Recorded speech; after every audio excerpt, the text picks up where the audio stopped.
When I told my son, "I'm so proud of you both, I can't wait to walk into that church tomorrow," he laughed. Not the warm kind. The kind that means you said something embarrassing without knowing it. The wedding was 3 weeks ago, Dad. Small ceremony, just us. I stood there holding the phone, not saying anything. A month later, he called asking me to co-sign another loan. I said 3 words. "We're done here." Let me back up.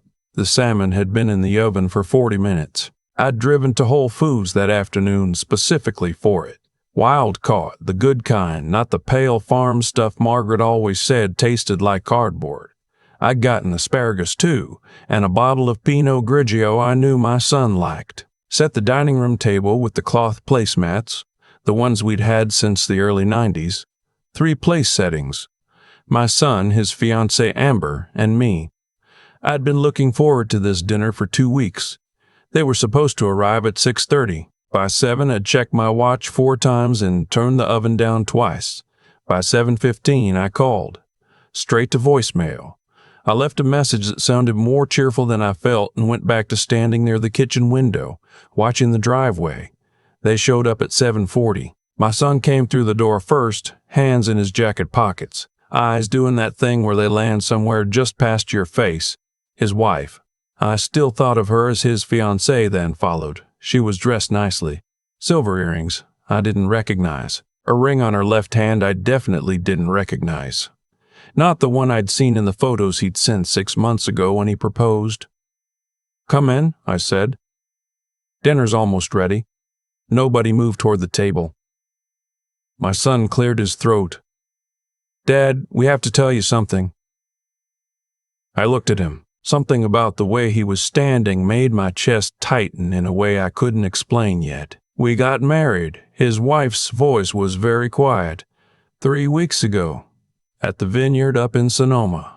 Just a small ceremony. I didn't say anything for a moment. Just stood there with a dish towel in my hand like I'd forgotten what it was for. "The venue deposit," I said. "The venue on the coast. I paid that deposit 8 months ago." My son shifted his weight. We decided we wanted something more intimate. The venue refunded everything. We used the money to. He glanced at his wife to start fresh. The apartment lease, some furniture. We needed it. I set the dish towel on the counter very carefully. "The $30,000 I wired you in June," I said, "for the wedding." There was a pause that told me everything. Covered the Sonoma ceremony and the rest went toward our plans, Dad. Starting a life costs money. You always said you wanted to support us. I thought about the dress I'd never see her walk down an aisle in. The speech I'd written in my head 100 times. The moment I've been waiting for since my son was 7 years old and told me he wanted to be an astronaut, then a chef, then a contractor like me. And all I'd wanted in every version was to be there. "You're overreacting," my son said. "It was our day. We wanted it our way." I asked them to leave. He argued for maybe 2 minutes. "She said my name once, the first and last time she ever would, and then they left." I heard his truck start, heard it back out, heard it disappear down the road. The salmon was overdone. I ate standing at the kitchen counter, not tasting anything, and then I went to my office and sat down in the dark. I'm 64 years old. I spent 31 years running a residential construction company in Sacramento, started with 1 truck and a $12,000 loan from my father-in-law, who never once asked for it back. Built it into something that employed 40 people at its peak. When Margaret got sick, I kept the business running with one hand and held her hand with the other for 2 years until she was gone. I did not fall apart. I learned a long time ago that falling apart accomplishes nothing. You assess the damage. You figure out what's load-bearing. You work.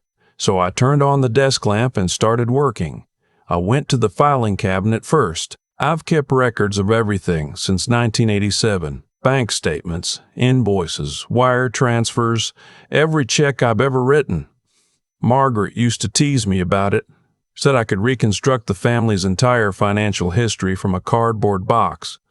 She wasn't wrong. I pulled out the accordion folder I'd labeled with my son's name 6 years ago when the requests started getting serious. College at UC Davis. 4 years in-state tuition plus room and board. I'd paid it directly to the university, no passing money through his hands. Total at the time $94,000. He graduated with a degree in business and an idea about flipping houses. The house flip fund came next. He'd called me from a listing in Elk Grove. Voice bright, talking fast about ARV and carrying costs, and how the margins on this one were exceptional. He just needed a bridge loan, $60,000. He'd pay me back within 8 months when the property sold. I'd wired it on a Tuesday. The property sat for 14 months. When it finally sold, he covered the holding costs and said the market has shifted, the margins weren't there, it wasn't his fault. The $60,000 stayed with him. After that came the period his wife entered the picture. He'd met her at a real estate networking event in San Francisco. She was, by his account, brilliant, entrepreneurial.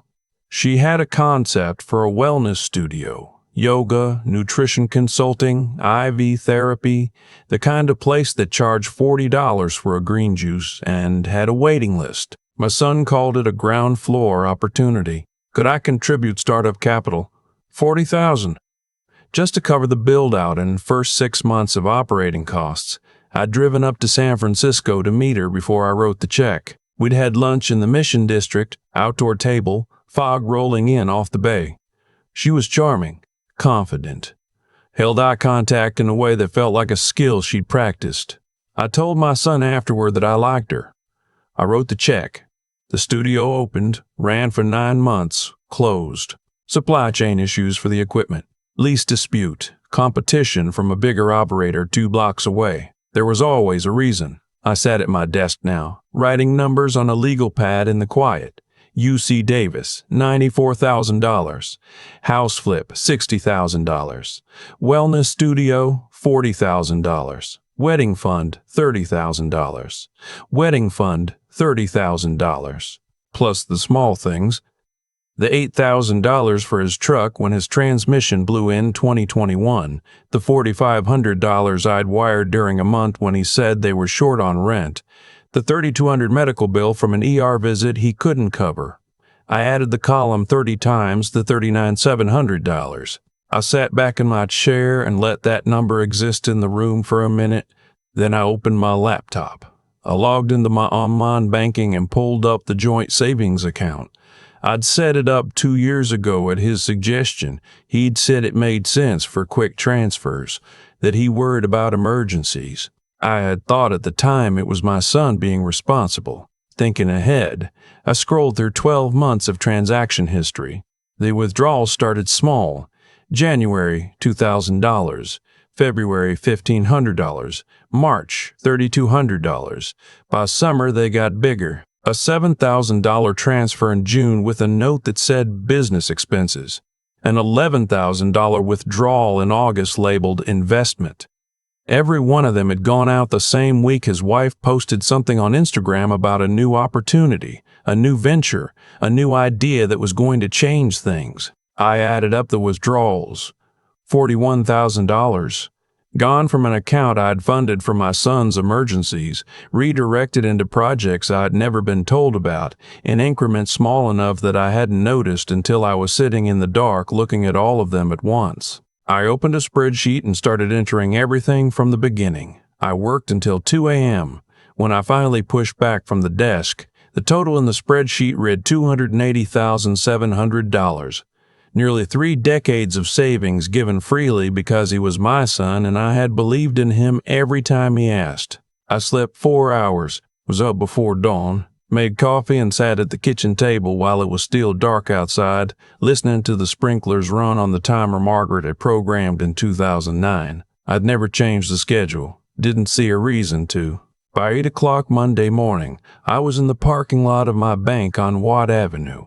I waited for the doors to open, walked straight to a personal banker, and told her I needed to remove my son as a joint account holder and transfer the balance to a new individual account. She typed for a few minutes, asked for my ID, Printed forms. I signed without hesitating.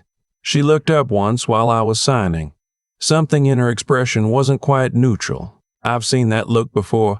From people in the middle of something they suspect is significant but aren't sure they should acknowledge. I didn't explain. Just signed.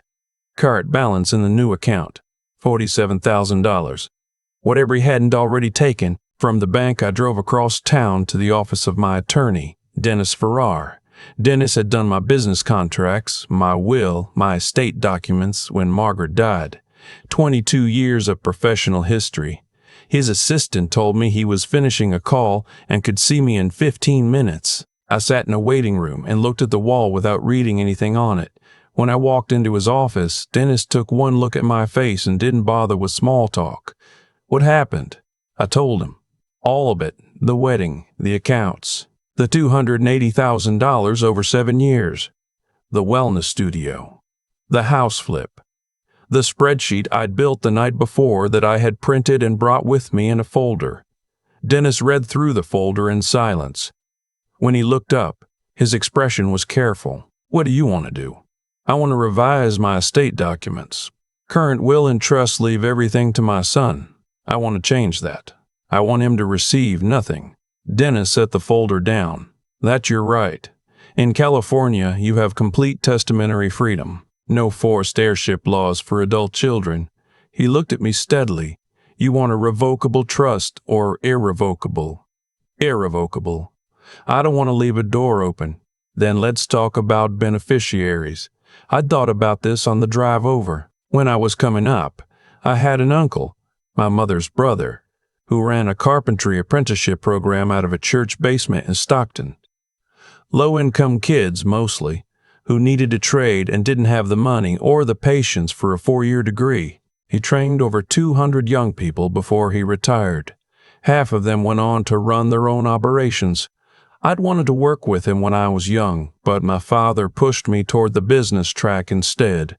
I'd always thought about that. There's a vocational training nonprofit in Sacramento, I said. Builds futures. They do construction trade apprenticeships for 18 to 25-year-olds. I want the trust to go there. Dennis wrote it down. He looked up once. You're certain? I'm certain. He told me it would take 2 weeks to prepare the documents properly. I told him to start immediately. I drove home, changed into work clothes, and spent the rest of the day recalking the back windows. Physical work. The kind where you can see exactly what you've done and whether it's right. My nephew stood in my living room. The band was work clothes than on my house next week. I'm Robert. 6. I listened to the messages. First one, his voice normal, almost casual. Hey, checking in. Call me back. Second one, slight edge. Dad, I saw the account. Something's wrong with the transfer, I think. Can you call the bank? Third one, the edge turned sharper. I know you're upset about the wedding, but this isn't the way to handle it. This is my money too. We should talk. Fourth one, his wife's voice now, smooth and measured. Leonard, we understand you're hurt. We want to come over and explain everything. Please don't do anything permanent before we have a chance to talk. I deleted all 4 and went to bed. Tuesday, my phone rang at 7:15 in the morning. I was in the kitchen, second cup of coffee. My son's name on the screen. I answered. What did you do? His voice had moved past the measured stage. I closed the joint account, I said. I also spoke with my attorney yesterday about revising my estate documents. He stopped, then started again, lower. Dad, you can't be serious. I also canceled the automatic transfer I'd set up to help with your lease. That's done too. There was a silence. His wife came on the line. Leonard, you need to stop and think about what you're doing to this family. You're making a permanent decision because you're angry. Give it a week, please. I'm not angry, I said. That was mostly true. What I was at that moment was the clearest I'd been in years. 7 years, specifically. We're coming over tonight, my son said. This isn't a conversation for the phone. I'll be home, I said. We can talk. They arrived at 7. My nephew stood in my living room and told me that my house next week. I'm Robert. My Mac was posing so brazenly he could have argued it was. His wife followed. They sat on the couch. I sat across from them. My son did most of the talking. He laid out his case the way I'd seen him do since he was 16, structured, reasonable on the surface, emotional underneath. The wedding was a private choice, their life, their decision. The money I'd given over the years was given freely. I'd never set conditions, never asked for repayment, so it wasn't fair to suddenly reframe it as a debt. I let him finish. Then I opened the folder I'd set on the coffee table. "I've been keeping records since before you were born," I said. "That's not a threat. It's just what I do. I want to show you something." I walked him through the spreadsheet, line by line. UC Davis, the house in Elk Grove, the wellness studio, the joint account withdrawals, the total at the bottom. His wife's face changed twice while I talked. The first time during the studio entries, something flickered and disappeared. The second time at the joint account section, where her husband's handwriting matched the notation on several of the larger withdrawals, business expenses, investment. Those were her projects, her language. "I'm not asking to be repaid," I said when I finished. "I gave this money because I wanted to. But I'm 64 years old, and what I invest now, financially and otherwise, has to go somewhere worth investing in. I've decided that's not here anymore." My son looked at me for a long time. His jaw was tight. "So that's it? You're just writing me off?" "I'm not writing you off. I'm changing what I'm leaving behind." His wife stood up first. "This is a mistake." Her voice was still controlled, but only barely. "You're going to regret this." "Maybe," I said, "but I'll regret it alone, which is fine." They left without slamming anything. I'll give them that. I locked the front door, turned off the porch light, and went to my office. What happened next took about 3 weeks, and I'm not going to pretend it was clean. My son made calls. I found out later from 2 different people that he'd been talking to former clients of mine, contractors I'd worked alongside for years, telling them I'd had a breakdown since Margaret died. That grief had warped my judgment, that I was making irrational financial decisions and cutting off my only family.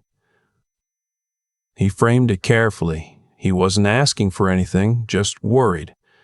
"My contractor's network is tight." Word got back to me within a week. I also got a letter from an attorney I didn't know, a firm in Roseville, formal letterhead, 3 pages. My son was claiming that over 7 years of consistent financial support, I'd created a reasonable expectation of continued assistance, and that withdrawing it without warning constituted financial harm. He wanted the joint account funds restored and written assurance regarding inheritance. I called Dennis from my truck in the parking lot of a hardware store, sitting in the sun with the windows down. "Can they do anything with this?" Dennis was quiet for a moment. "No.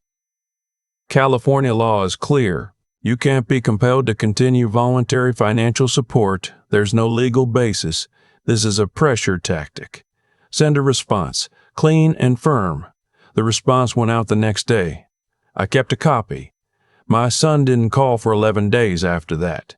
I went to work, finished the caulking, took a job helping a friend remodel his garage, drove out to Folsom Lake one evening and sat on the tailgate of my truck watching the water go flat and orange in the late light, thinking about nothing in particular. It felt good, actually.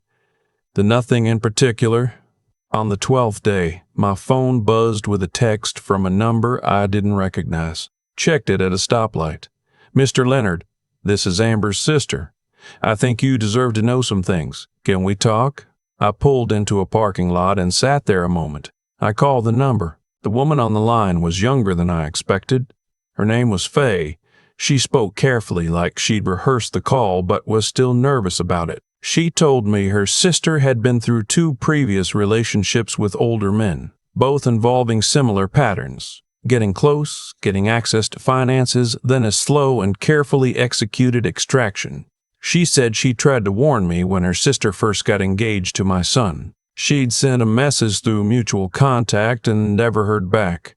I asked her to email me what she knew. She did. 3 days later, a long email with 2 attachments. The attachments were screenshots. Texts between Faye and her sister going back almost 2 years. In one exchange from about 4 months before my son proposed, his wife referred to me by a term that wasn't my name, a phrase that translated, roughly, to the retirement account with legs. I read that on my phone in my own driveway.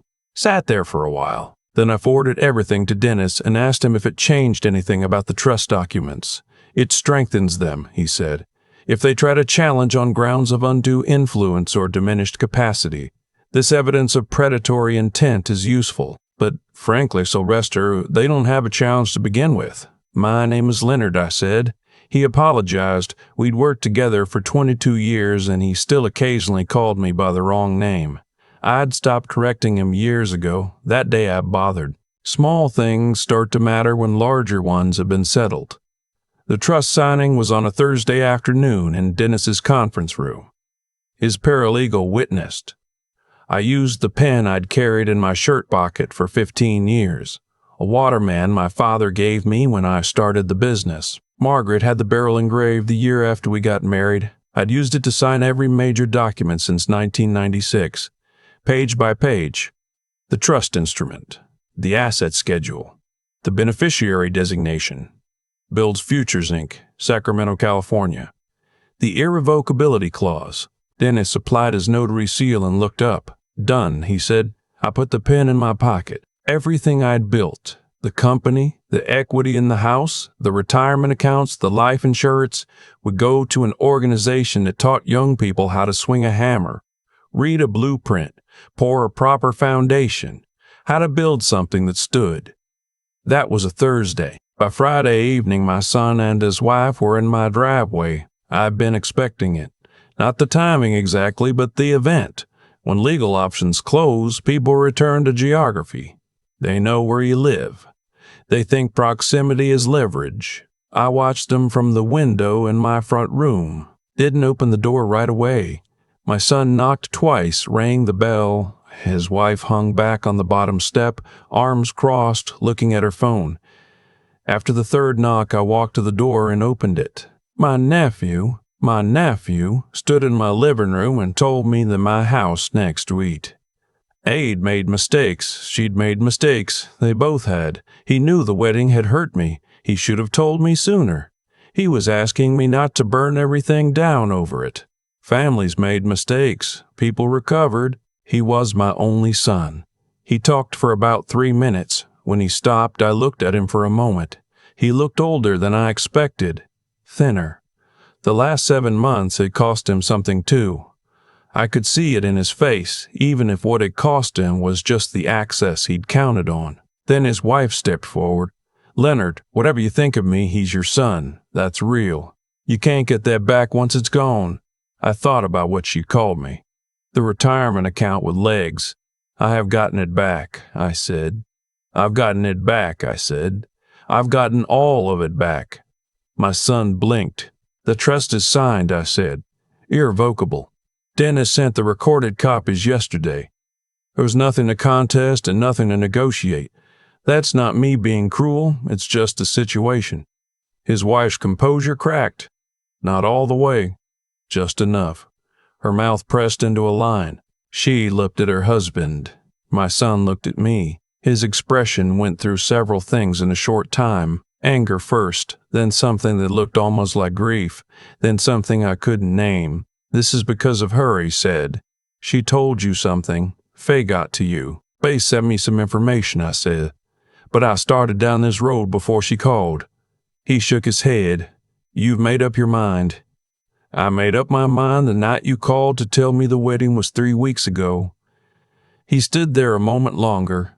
Then he turned and walked back to his truck. His wife followed. She didn't look back. I watched them pull out of the driveway and drive away, and then I went inside. The house was quiet. It's a 1,900 square foot house, 3 bedrooms, the one my son grew up in. I'd put new flooring in the hallway the year before Margaret died, and she'd cried because the old tile was gone, and she'd picked out the old tile. I'd cried with her. After she passed, I replaced the new flooring with something that looked more like the old tile, and I had never told anyone why. The house was quiet, and I knew every square foot of it, and I was all right. Dennis filed the final paperwork the following week. He called me on a Tuesday. It's done. Recorded with the county. The trust holds. Thank you, Dennis. There's one more thing. He paused. The Roseville firm withdrew the demand letter this morning. No further action. I wasn't surprised. Without inheritance to contest, and with the documented evidence from Faye's email, there was nothing left to threaten me with. I hung up and went back to the garage where I was in the middle of rebuilding a deck frame for a neighbor 2 streets over. His name was Henry, retired postal worker, 71. He'd asked me 3 months ago if I could take a look at the back deck before winter. Said it was soft in a couple of places. I'd gotten out there and found the whole structure needed to come down and start over. We've been working on it Saturdays and the occasional Wednesday, just the 2 of us, more talking than working sometimes.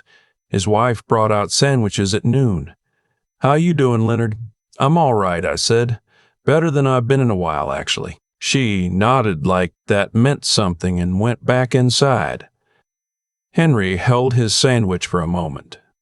"You don't have to answer this, but you ever going to talk to your son again?" I thought about it. "Probably not," I said. "The relationship we had isn't there anymore. Maybe it wasn't there for a long time and I was the last one to see it." He was quiet. "You think that's sad?" I asked. Henry chewed. "Thought about it for a while. I think some things ending is just how they end," he said. "My brother and I didn't speak for the last 12 years of his life. I used to think that was tragic. Now I mostly think it was accurate." I picked up my sandwich. "Accurate," I said. "That's a good word for it. We worked until 4 that afternoon. The frame was coming together well, pressure-treated lumber, galvanized hardware, proper post footings this time so it would last. Henry kept saying it was too much. I was doing too much. I told him it was fine. I needed somewhere to be. At home that evening, I sat on my own back porch with a cold beer and the last of the day's light on the hills. My phone had 3 unread texts I hadn't opened yet. I didn't open them. I'd get to them tomorrow, or I wouldn't.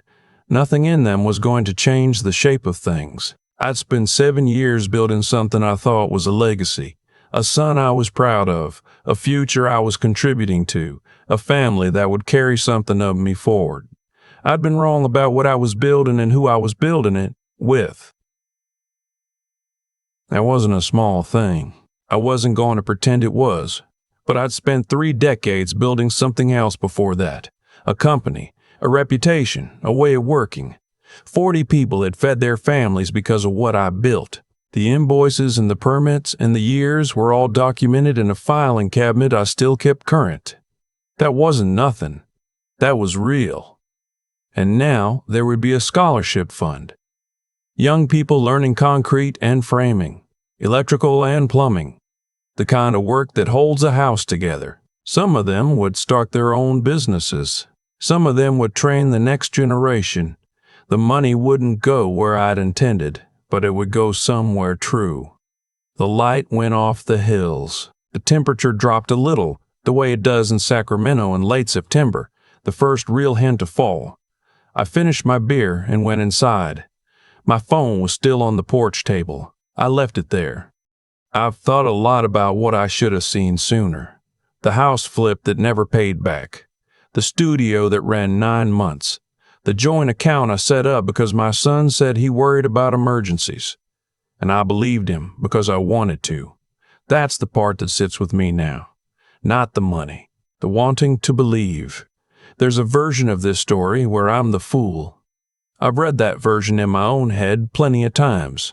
64 years old, ran a business for 3 decades, could read a subcontractor's bad faith bid from a handshake, and somehow couldn't see what was happening inside my own family. I understand why someone would look at that and say I had it coming. Maybe I did, but I don't think being willing to trust your son is a character flaw. I think it's just what you do. And I think there are people who understand exactly how that works and use it precisely because it's true. What I know now is that actions accumulate. Every request my son made was reasonable on its own. College, a business loan, a startup investment, a joint account for emergencies. Each one had a logic, each one had a story around it that made sense in the moment. But when you line them all up, every date, every amount, every explanation that didn't quite hold, the pattern is unmistakable. It wasn't a series of misfortunes, it was a direction, and I was the one funding it. The hard part isn't losing the money. The hard part is that I had to look at my son, the same kid who used to fall asleep in the truck on the way home from Little League, and understand that somewhere along the way, he'd decided I was a resource rather than a person. I don't know exactly when that happened. I'm not sure it matters. What matters is that once I saw it clearly, I couldn't unsee it, and I wasn't willing to keep paying for the privilege of being used. The irrevocable trust isn't revenge. I want to be clear about that, at least to myself. It's not punishment. It's just the logical end of what was always true. You build things that last, or you build things that don't. I spent 31 years building something real. The trust will fund young people learning to build real things too. Concrete, framing, foundations, work that stands up. That's not nothing. That's actually everything I ever cared about.